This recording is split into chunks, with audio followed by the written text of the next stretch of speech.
Greetings, everyone. I am Pete Pardo from Sea of Tranquility. Welcome to pick number 14 of my 31 favorite keyboard players of all time. That's right, we've been counting down each and every day here in July 2025 across all genres: rock, pop, metal, hard rock, classic rock, prog rock, fusion, black metal, acrobatic metal, epic metal, blues rock, funk, country, folk, whatever. It's all up for grabs. Any player you really like, your favorite bass players, add them to your list. Rank them as you like them. That's what we're doing each and every day. And here, this day, our pick number 14, a very cool player who joined one of my favorite bands in the late 90s and has been one of the driving forces behind them since that day. Killer player, whether he's playing his Korg Kronos, right? Or whether he's used he used to use a Korg Oasis for quite a while, Kurzweil as well. He's famous for having that iPad out on stage with him as well. He's also got does some cool Hammond sounds, all sorts of stuff. He's got Roland machines, all sorts of stuff. Let's bring to the stage Mr. Jordan Rudess. There he is, of course, from Dream Theater, Liquid Tension Experiment.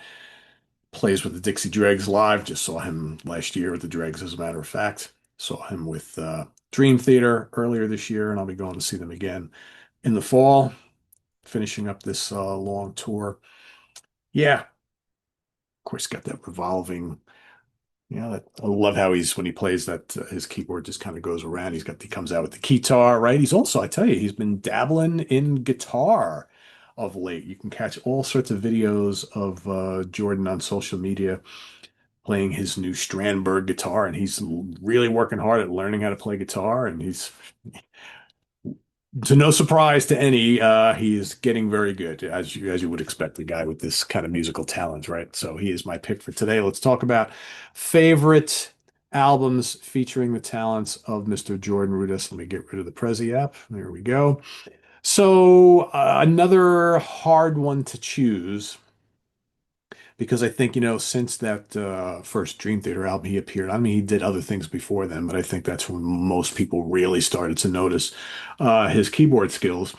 Uh, you could cite any of the Dream Theater albums, really. I mean, he's makes a big impact on all the Dream Theater records and contributes all sorts of cool stuff, whether it be various synths or piano or organ textures, whatever it might be. He's big on. He's an amazing soloist, but he's big on kind of these grand musical palettes and textures and soundscapes and things like that, and adding this his kind of like majestic touch. He has a very, very signature style, I feel. Which is a great thing. You love when the uniqueness and the individuality comes out in someone's playing. But my first pick for album, it has to be Metropolis 2 Scenes from a Memory. First album he appeared on with the band. Arguably, some of his greatest moments are on here, along with the band's greatest moments, right? I mean, I absolutely love this album. So much great stuff. It's a concept album, right? Whether you pick the amazing Overture, Strange Deja Vu, you got Home is on here. I mean, Dance of Eternity is just ridiculously good. So much good stuff. Finally Free. I mean, yeah, the whole thing is a highlight of killer playing from the whole band. But man, Rudess and Petrucci, John Petrucci really, really shine on this album. So just an amazing, amazing record that contains all of his kind of cool sounds and textures and lots of great solos too. Next up, I'm going to go with 6 Degrees of Inner Turbulence. Epic stuff, double album. So much great, great. I mean, his playing on Blind Faith is just ridiculous. You got the Glass Prison on here, Misunderstood. I mean, all the epic stuff is amazing. Got the whole side-long, 42-minute long title track, which contains some brilliant, brilliant stuff. The Great Debate is also pretty killer on here. This is It's funny. I always thought that this album was kind of like a blending of the epic storytelling of this with the heaviness of Train of Thought, and then you get this. And so there are times where I really think that that 3 album run is just really, really ridiculously good. And I like the fact that all albums are, this is very kind of epic and progressive and symphonic, and you know the whole concept piece is just amazing, but it's still really heavy, but it's really, really proggy and intricate. And then you have Train of Thought, which is their kind of like their true metal album, even though it's very proggy as well. And you get this, which is kind of like a combination of the two. Amazing, amazing run right there. So that's going to be my second choice. My third choice is going to be the debut from Liquid Tension Experiment. All instrumental, Rudess, Portnoy, Petrucci, and Tony Levin doing this kind of like prog metal fusion type thing that's got some amazing playing. I mean, he's doing also, piano and synth stuff on Kindred Spirits. I mean, Paradigm Shift is just, it's just absolutely mind-blowing. Yeah, I could easily pick that as my favorite song featuring his playing or Kindred Spirits, right? There's so much great stuff on here. Got Osmosis on here, Freedom of Speech, all sorts of great stuff. This is just ridiculously complex, blazing stuff from start to finish from all four guys. Amazing, amazing, amazing album.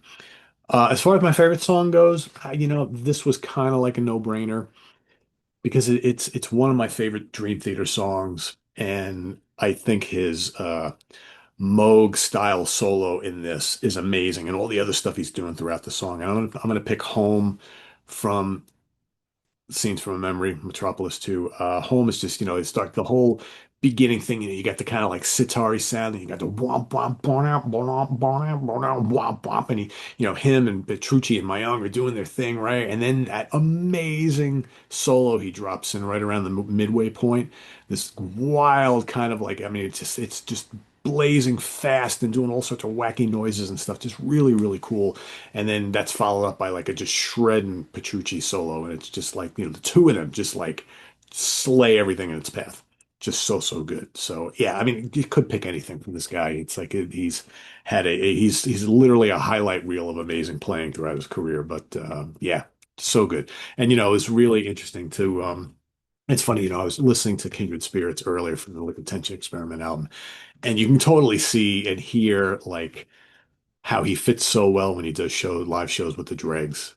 Just listen to some of the stuff he did. That's why I think Steve Morse loves to have him on board when they do these Dregs tours, because he's just he can totally fit into that environment. You can kind of hear it on some of the Liquid Tension stuff. Just really, really cool. So anyway, those are my picks. So yeah, so we're gonna go with Scenes from a Memory, Metropolis 2, Six Degrees of Inner Turbulence, and Liquid Tension Experiment, my three favorite albums. I originally had Octavariant as well, and I'm like, God, I gotta squeeze in that Liquid Tension thing. I mean, you can pick any of the more recent ones. He's done some great work on the more recent Dream Theater albums. So of course they're more recent. You tend to pick the stuff that you've lived with for longer. That's how it always works for these things. But yeah, so he's my pick for today, Jordan Rudess. Pick number 14. Let us know what you think of Mr. Rudess down in the comments below. More importantly, list your pick today and your favorite albums and favorite song, and we'll see you tomorrow for Lucky 13, right? Yeah, we just missed 13 on a Friday, right? That'll be Saturday when we do that. Oh well, can't work out perfectly like that all the time. So thanks for watching, everybody. Coming up on the channel, man, we got a lot of stuff coming up this weekend. Tons of content, tons of content. So we have, first of all, today, let's start with today. Friday morning at the Fun House with Martin Popoff and myself in just a little while. We are going to be talking about big, sometimes huge albums that made lots of money, sold lots of records, all that kind of stuff. And we may like these albums, but we think they're kind of ordinary, and we kind of like question why these albums were so big, right? Because maybe there are other albums in the catalogs of these bands that we may feel are better, but didn't have the success of these albums. So we're going to each talk about 10 albums that were pretty big. And we kind of question why they were so big, or we're like kind of like, it's maybe they're not quite as good as all the success they got. I don't know. We're going to kind of get to the bottom of that. So that's coming up in just a little while on Friday morning Funhouse. We've got the Professor's Picks this afternoon. Ken is going to talk about some new releases that are hitting today that you may want to be checking into in the worlds of prog and metal and fusion and things like that. So that's coming up this afternoon. Tomorrow, we've got the Review Crew with Jamie Laszlo. We've got From the UK Connection. Oh, let's back up. Let's go. We got more Friday night stuff. Today's ridiculous. We also have Let's Jam, latest installment of Let's Jam. I will be appearing on that episode, so don't miss that. We've got Chris Samarcha and Eric Porter, of course, talking about the early mid-70s kind of jam scene, but more importantly, those rock bands that kind of embraced the whole jam mentality in the early to mid-70s. So it's a very cool episode, so don't miss that. It's coming up tonight. Also tonight, we've got the latest installment of 4 Fusion Friday Song Battle. Got some Jeff Beck classics, right? So we got a trio talking about a handful of songs from Jeff Beck. That's coming up tonight on 4 Fusion Friday Song Battle. Back to Saturday, the review crew. We have another episode of From the UK Connection. Simon and Stephen doing the solo thing together as they do once a month. So that's coming up also tomorrow. I hope I'm not missing anything. Hold on, let me just check because I don't want to miss anything here. Review crew, let's jam. I think I covered it all. And then Sunday, I will be ranking my 10 favorite albums from Black Oak, Arkansas. I know I've been talking about doing this for like 2 years. Finally getting around to it. So Black Oak, Arkansas. Top 10 out. It's a messy catalog. It's a really messy catalog. You got Black Oak, Arkansas albums. You got Black Oak albums. You got Jim Dandy's Black Oak, Arkansas albums. Jim Dandy's Black Oak. Jim Dandy's solo. The compilations, live albums. Oh, it's a mess. So much stuff. I'm just gonna pick 10 albums that I like the best from the band, and that's what you're gonna get. So that's coming up on Sunday. So don't miss out on that. And what else? What else? Oh, also don't forget, I'm not sure when it's going to air, but we're taping it over the weekend. Uh, I will be joining um, Grant's Rock Warehouse. Like, so early in the morning, trying to remember all this shit. Grant Arthur's channel, and along with Brendan Snyder and I think Phil Aston, and we're going to be doing kind of a part two of our Rock Candy episode. Maybe talk a little bit about Wounded Bird Records as well. So that's coming up on Grant's Rock Warehouse, and then Sunday evening, I will be back on Grant's listening party. And we're going to do 2 hours of jazz. So for all you jazz heads, man, come check out Grant's Rock Warehouse for a jazz listening party with Grant and myself. I've picked out a whole selection of cool jazz classics that we'll be just kind of sitting and chilling out to. So come have a drink with us and listen to some jazz and join in the chat. And yeah, it'll be fun. So that's 8 o'clock Eastern Standard Time on Sunday evening. So stay tuned for that. I am Pete Pardo. Thanks for watching, everybody. Did I do the whole This on the web at www.seatranquility.org? We're on Facebook, we're on YouTube and Instagram all the damn time. Please subscribe if you haven't already and click on that notification bell so you get alert of all of our content as a post. And please do hit the like button before you leave. Also down below, we got the links to our Ko-Fi page for channel donations, our merch page, our Cameo page, and the Sea of Tranquility membership options. Thank you, everybody, for your support. It's greatly appreciated. And we'll see you soon here with more stuff. Also, review coming up today. Steve Hackett, The Lamb Stands Up live at the Royal Albert Hall, CD Blu-ray release. That's coming today as well. So lots of stuff. So don't miss any of it. Please hit that notification bell so you get alerted of all the content as it posts so you don't miss a damn thing because we're here all the damn time. Thanks for watching, everybody. See you later. I'm Pete. Bye-bye.